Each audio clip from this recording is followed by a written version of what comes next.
in the United States for the killing of George Floyd last year. Henry Ridgwell has world reaction. Relief, anguish, grief. The guilty verdicts passed against George Floyd's murderer, former policeman Derek Chauvin, were welcomed with a potent mix of emotions among the crowd gathered at the scene of his killing in Minneapolis. Emotions shared by millions around the world, watching as US justice unfolded. As the jury recognized, the evidence in this case was crystal clear. Any other result would have been a travesty of justice. But for countless other victims of African descent and their families, in the United States and throughout the world, the fight for justice goes on. In Parliament Wednesday, British Prime Minister Boris Johnson offered this tribute. Last night's verdict in Minneapolis delivered justice for the family and friends of George Floyd, and I know that the thoughts of the whole House remain with them. George Floyd's murder triggered Black Lives Matter protests around the world. British activist Lawrence Hu helped organise demonstrations in Bristol, England. I don't feel that there's anything to celebrate at this moment. It just feels that it took a worldwide campaign and cities to burn just for justice to be served. And that's kind of what it feels like. It feels numb a bit today because there's so much excitement about a decision that should have just been the decision. The French government acknowledged the global significance of the conviction. Le drame épouvantable qui a frappé Monsieur Floyd. The terrible tragedy that befell Mr. Floyd provoked an emotion well beyond the borders of the United States, and so it's obvious that this court decision resonates beyond the borders of the United States, and that's what I want to say and salute this morning. In South Africa, residents of Johannesburg told VOA they welcomed the guilty verdict against Derek Chauvin. Justice was served, but I don't think it's the right way in doing it, in that there should be different ways in which we can prevent it from happening in the future. Happy that justice has been served. I think this goes to everyone in any part of the world, in any land. Justice served first and foremost for George Floyd's family, but also for many people around the world who share their pain and anger. Henry Ridgwell for VOA News, London. The guilty verdict against Derek Chauvin marks a rare conviction against a police officer for actions while on duty. Some legal experts say the case may mark a change in how courts and prosecutors deal with allegations of police misconduct. VOA's Mike O'Sullivan reports. Joy and relief on the streets of Minneapolis, where George Floyd died last year. Jurors found Floyd, an African-American, died from excessive force at the hands of former officer Derek Chauvin, who was convicted Tuesday of second- and third-degree murder and manslaughter. The deadly confrontation, which was recorded on video, sparked protests around the world. So many people viewed what happened, and we also, I think, have heard loud and clear the voices of impacted Black and brown communities about the nature of policing in the United States. And I think all of that came together in this verdict. The evidence was overwhelming, says another law professor. It's so clearly not what police are trained to do, and it's caught on tape. So yes, this is very, very unusual to have somebody actually convicted, and to be convicted of murder is even more unusual. In a 2015 case with parallels to this one, a white officer is seen on video shooting a black man, Walter Scott, in the back. The former officer was not convicted of murder after a hung jury led to a mistrial, but he was later sentenced to 20 years in prison after he pled guilty to federal charges of violating Scott's civil rights. One factor for the lack of convictions is that prosecutors often have a close working relationship with police, says legal analyst Michelle Goodwin. Prosecutors may be reluctant then to issue charges against police officers, or may not act as zealously in those trials. Take note that in Derek Chauvin's trial, it was not handled as these matters typically are by local prosecutors. Instead, this was turned over to the Attorney General. Another difference in the George Floyd case was the crumbling of the so-called blue wall of silence as a series of police officers testified against Chauvin. And I think that's huge.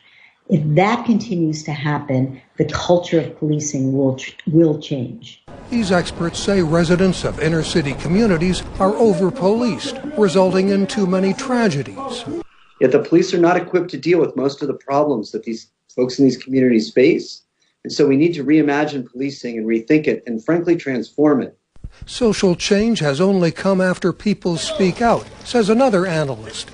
And demanding and marching and boycotting buses in Montgomery and marching on Washington and doing all manner of resistance to inequality that demands action. The day the Minneapolis verdicts were announced, another police shooting in Columbus, Ohio. An officer killed a teenage girl who was seen on video wielding a knife. Critics say police need to follow clear, consistent rules for the use of force across the country. Police say their job is dangerous and that they're asked to do too much without necessary resources, sometimes facing distraught people who need psychiatric help. Amid calls for changes in policing, in Minneapolis there is relief that the judicial system has delivered a measure of justice. Mike O'Sullivan, VOA News. Turning to North Central Africa, rebel forces have claimed responsibility for the injuries that killed Chad's President Idriss Deby. They say they will march on the capital, N'Djamena, to free the people. Neka Chile of Reuters reports. Rebel forces have set their sights on Chad's capital, N'Djamena, following Monday's killing of the country's President Idriss Deby as he visited the front line.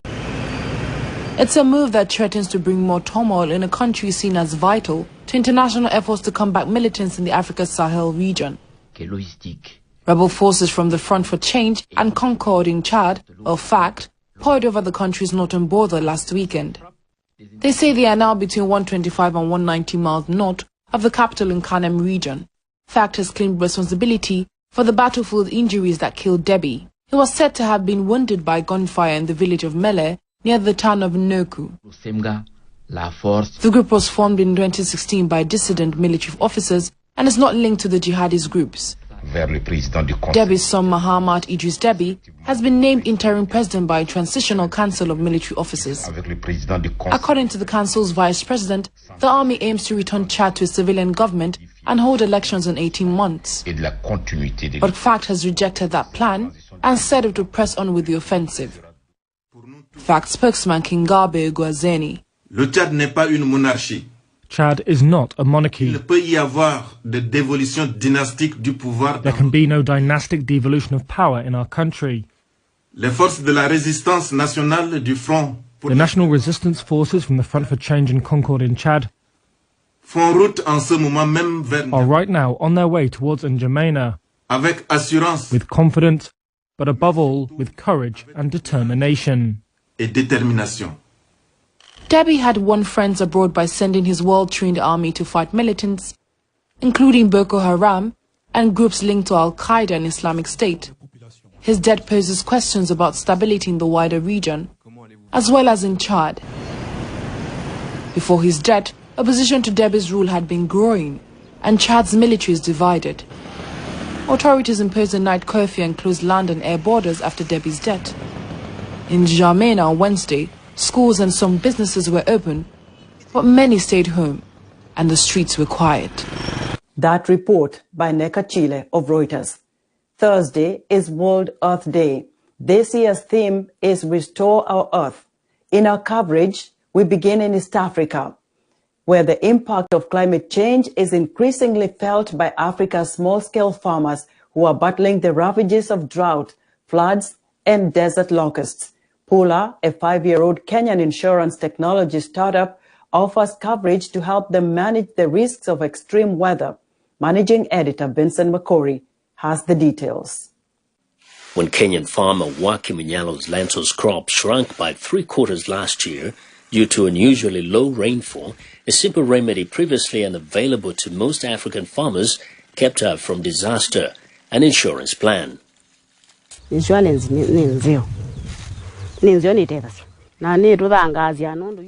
is really good because it helps and motivates us, especially when they ask us to grow maize, millet, or green grams. That is our produce, not yours, so we do our best to grow those crops and meet our target.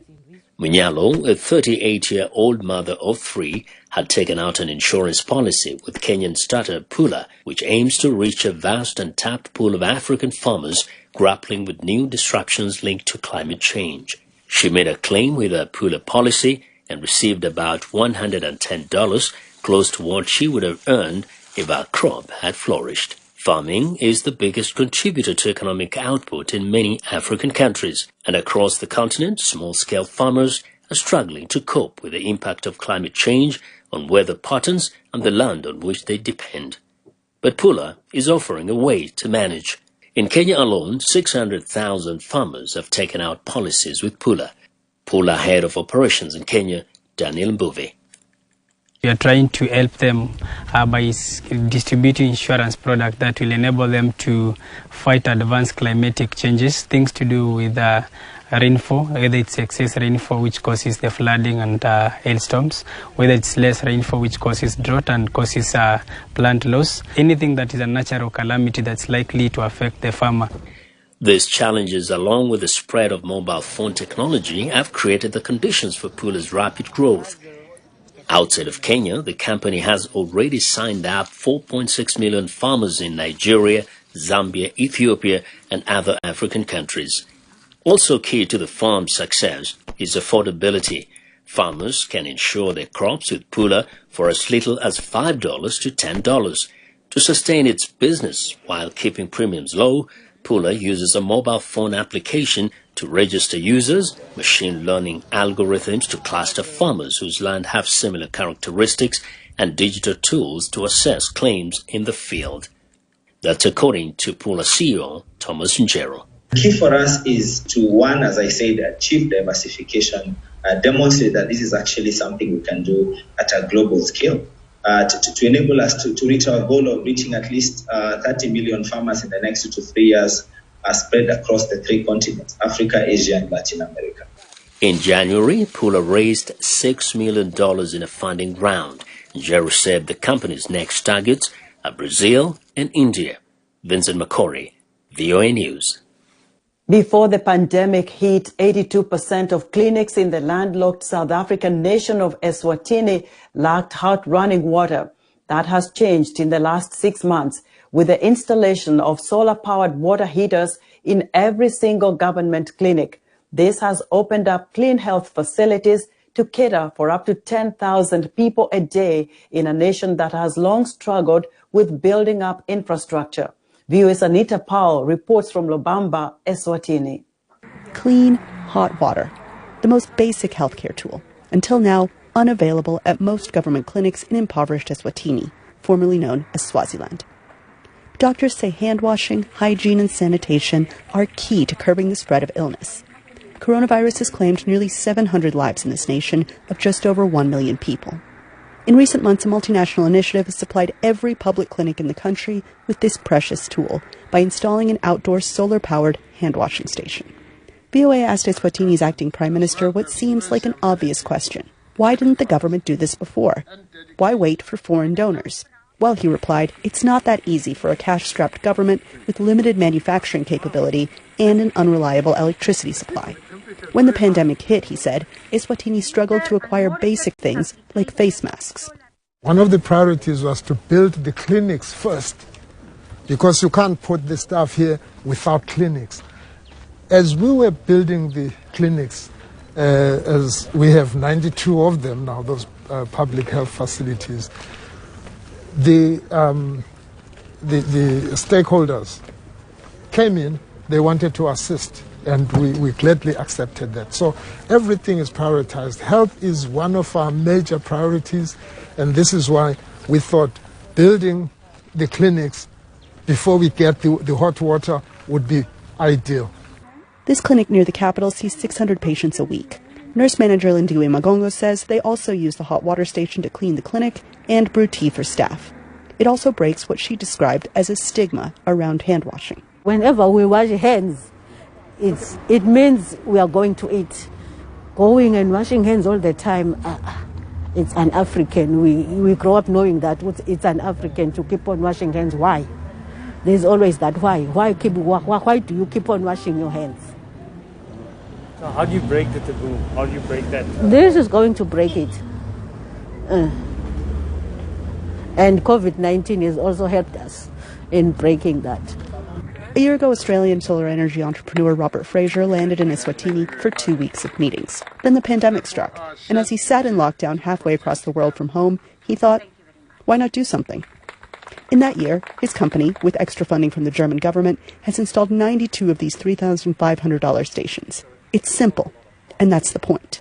There was a very obvious need, and we had the products, we had the relationships, the expertise to actually deliver a project that would really make a difference in a very short amount of time, and actually, to be frank, for a reasonably small amount of money. Fraser stresses that he's not running a charity. They're a for-profit company, and this project has paved the way for a $100 million solar storage project in Eswatini. Health Minister Lizzie Nkosi says hand hygiene is a key weapon against the virus, and one that Eswatini needs while it launches its mass vaccination campaign in coming weeks. It's not only bringing hot water in places where we would never have dreamt would have hot water, but is reinforcing age-old infection prevention measures that the ministry employs every time, whether we have an outbreak of measles, of diarrhea, an outbreak. Don't take clean, hot water for granted, she said. In these challenging times, the Emaswati don't. Anita Powell, VOA News, Lubamba, Eswatini. We'd like to hear what you think about Africa 54 and the stories we cover. Join the discussion on Facebook. Our address is Africa 54. We're also streaming our broadcast live on Facebook. Please watch and share our show with your friends. Also, check out our headlines 24/7 on voaafrica.com. Still to come, a ladies' football club formed to stop teenage pregnancies might soon join Kenya's Professional Women's Soccer League. We'll be right back. Health, wellness, sport, beauty, medical breakthroughs. Healthy Living cares about your well-being. What are the main health concerns in Africa and around the world? Find out the latest on coronavirus. Connect with our experts and ask them questions. How long does the virus stay? Join me, Linor Mudu, in Washington every week on Healthy Living, right here on VOA.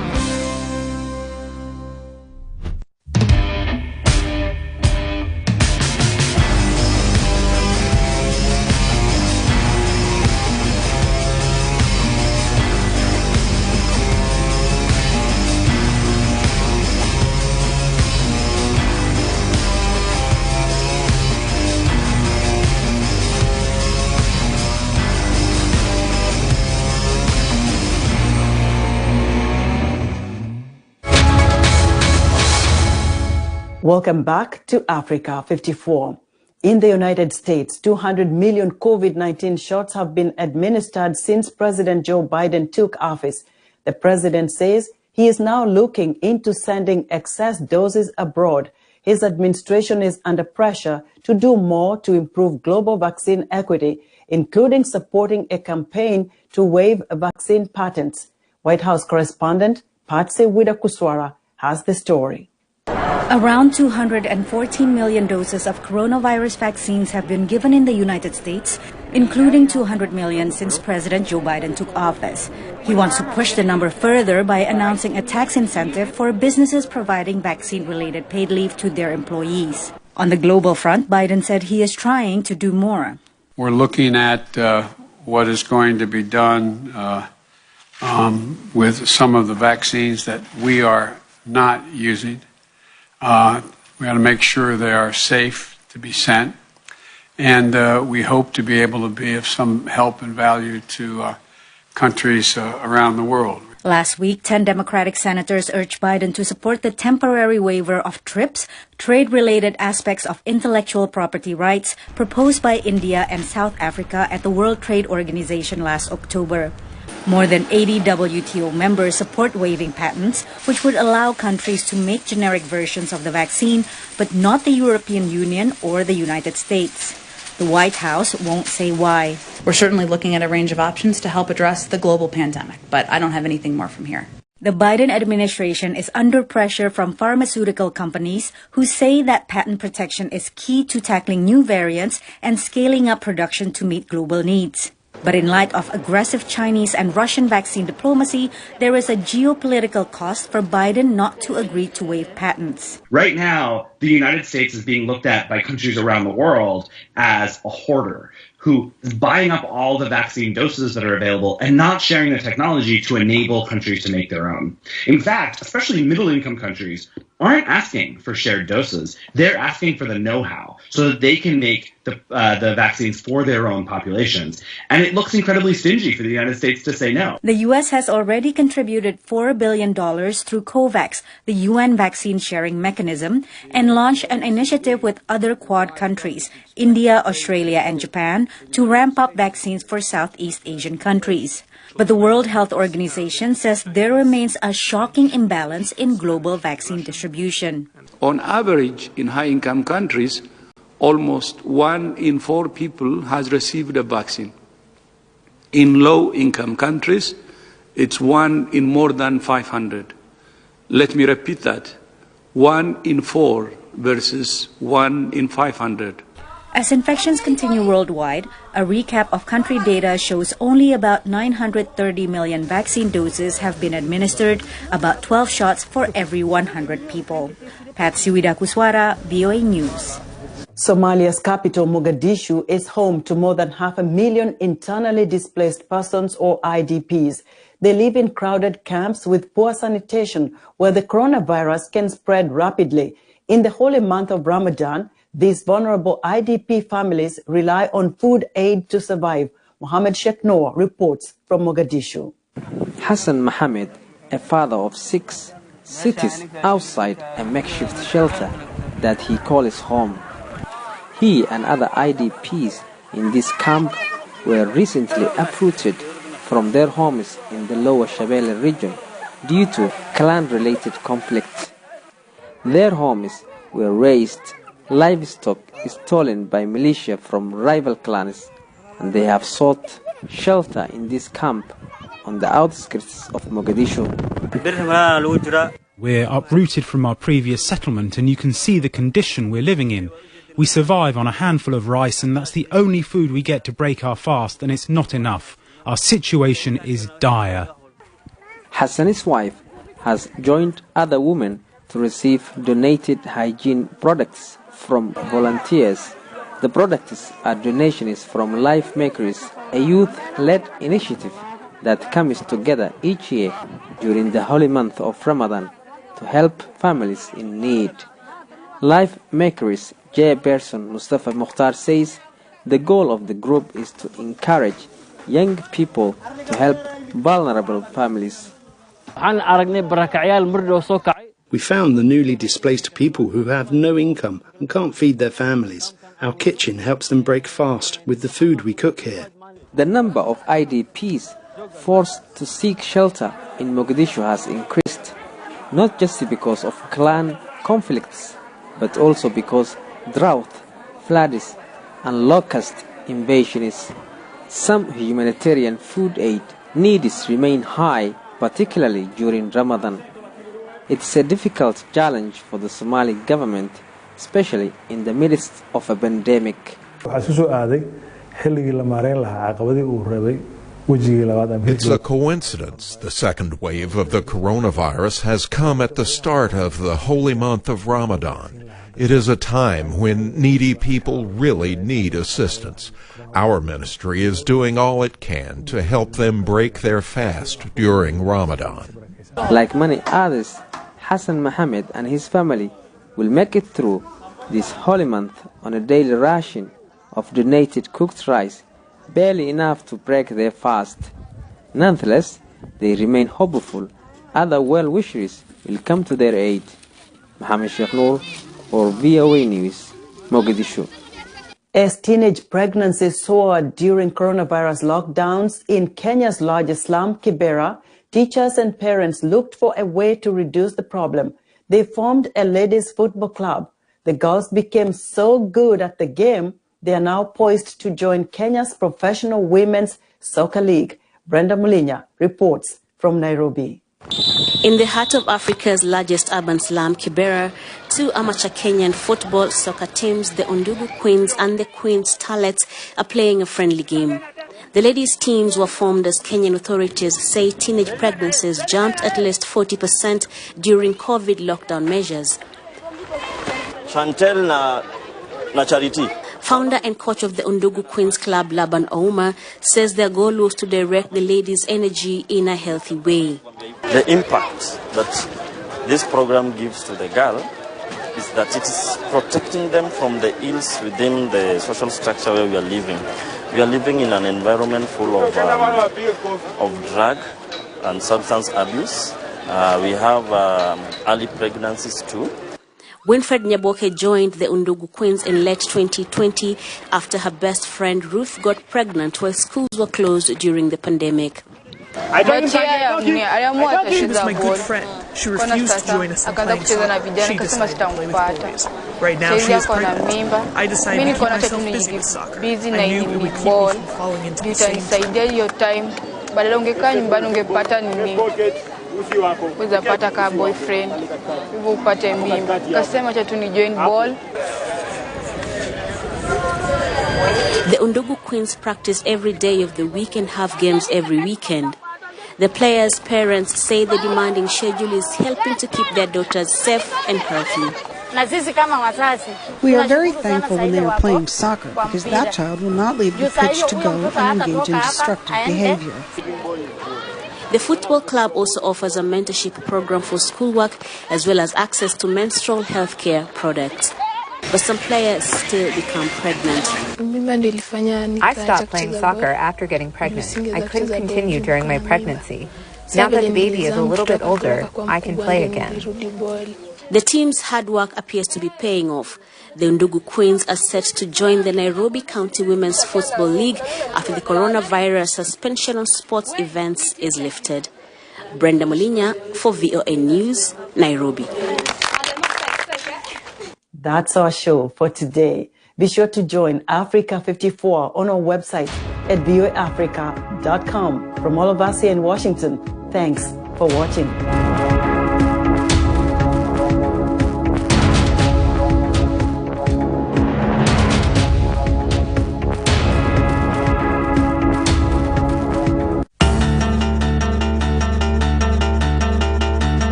Kwa jina naitwa Geoffrey Mbilinyi, ni CEO wa GNM Cargo ambao ni wasafirishaji wa mizigo kutoka China kuja Afrika Mashariki.